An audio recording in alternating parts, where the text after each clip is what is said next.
Tapos sa gilid ng bahay ko, magtatayo ako ng baboyan, bibiling ko lahat ng baboy sa buong mundo. At nandun lang sila. Aalagaan ko sila. Puta brad, ganun kakayaman. At sa sobrang yaman ko mga kaibigan, mag-a-apply ako sa call center. Tapos, lahat ng tatawag sa akin, ako yung magre-reklamo.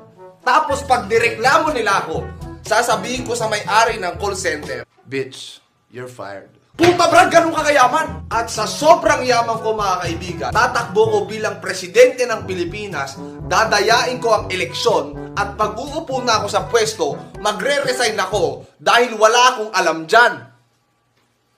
No? Puta brad, ganun kakayaman. Tapos puta, pamilyar ba kayo tuwing may family reunion? Ikaw yung laging tigahugas ng pinggan dahil ikaw yung walang ambag sa pamilya. Ngayon, babalik ta rin mo. Ganito ang gagawin mo, ha? Ganito. Magsiset ka ng family reunion. Bibili ka ng 100,000 pinggan. Walang Please like, share, and subscribe.